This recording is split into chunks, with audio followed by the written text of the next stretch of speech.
नमस्कार प्यारे बच्चों, हिंदी की कक्षा में आपका बहुत बहुत स्वागत है। बेटा मैं हूँ आपकी हिंदी अध्यापिका ममता कुमारी।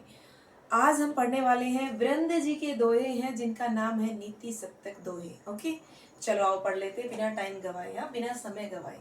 यस, करत करत अभ्यास के यानी बार बार प्रैक्टिस करने से जड़मति होत सुजान। जड़मति मतलब मूर्ख इंसान भी क्या बन जाता है? विद्वान बन जाता है। ओके, बुद्धिमान बन जाता है या विद्वान बन जाता है, एक ही बात है। ओके, रसरी आवत जात सिल पर परत निशान। जिस प्रकार रसरी आवत जात यानी कि जिस प्रकार कुएं की जो मुंडेर होती है ना, जो चारों तरफ एक जगह होती है, छोटे छोटे से ऐसे दीवार होती है, उसको मुंडेर कहते हैं।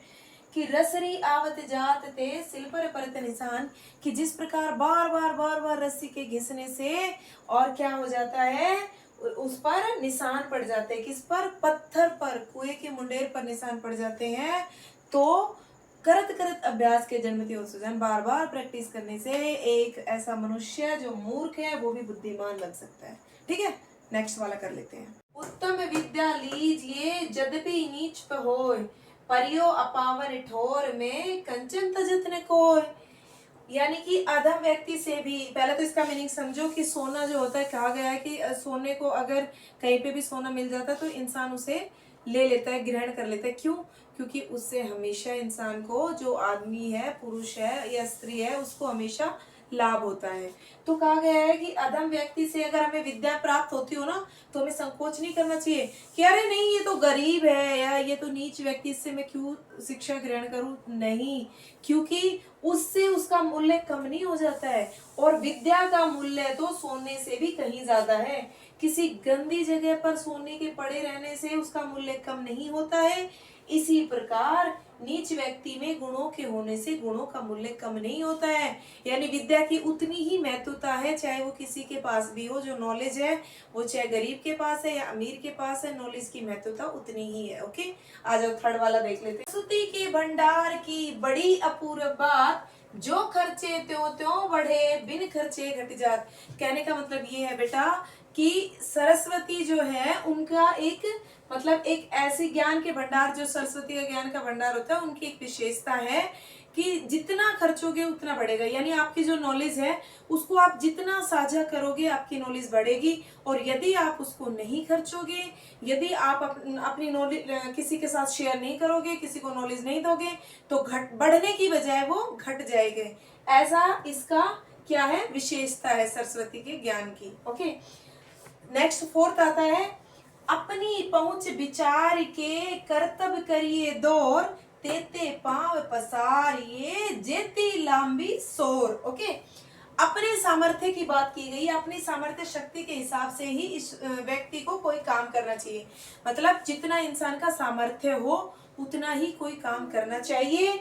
क्योंकि कहावत, ये एक कहावत है, लोकोक्ति है कि यानी जितनी, यानी मतलब यानी कि ऐसा एक कहा जाता है ना, कहावत है कि जितनी लंबी सोर है उतने ही पांव पसारने चाहिए।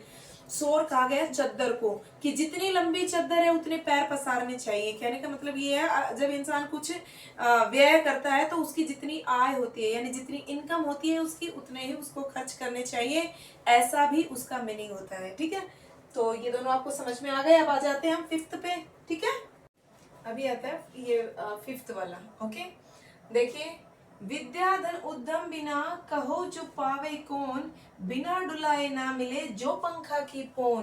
कहने का मतलब ये है, क्या कहने का तात्पर्य है वृंद जी का, देख लेते हैं। विद्या और धन दो ऐसे हैं जो परिश्रम से ही प्राप्त किए जाते हैं। क्या? विद्या और धन दोनों परिश्रम से ही प्राप्त किए जाते हैं बेटा, और बिना परिश्रम के इन्हें प्राप्त नहीं किया जा सकता। जिस प्रकार से पंखे को हिलाए डुलाए बिना उसके जो हवा है उसका सुख प्राप्त नहीं किया जा सकता। अगर हमें जो पंखा होता है ना, हाथ से ऐसे पंखा करते हैं हम, अगर हमारे पास, अगर हम उसे हिलाए डुलाएंगे ही नहीं तो हमें हवा नहीं मिलेगी। इसी तरीके से विद्या और धन के लिए परिश्रम करना पड़ता है। ओके, विद्या वचन ते जात मिटे उत्तम जन अभिमान, तनिक शीत जल सो मिटे जैसे दूध उफान। क्या है तात्पर्य, देखिए चिल्ड्रन। मीठा वचन बड़ों बड़ों की ऐंठ को निकाल देता है। यानी कि किसी को बहुत गुस्सा आ रहा हो, लेकिन अगर आप उनसे ऐसे पोलाइटली बात करते हैं तो उनका जो गुस्सा है वो कम हो जाता है, खत्म हो जाता है। जैसे जिस प्रकार से ठंडा जल जो होता है वो जब हम दूध उबल रहा होता है उसमें डाल देते हैं तो वो उसके उफान को शांत कर देता है। ठीक है, अब आता है दोहा सेवंथ जो दोहा है वो देख लेते हैं हम। करे बुराई सुख चही कैसे पावे कोय, रोपे बिरबा आक को आम कहते होय।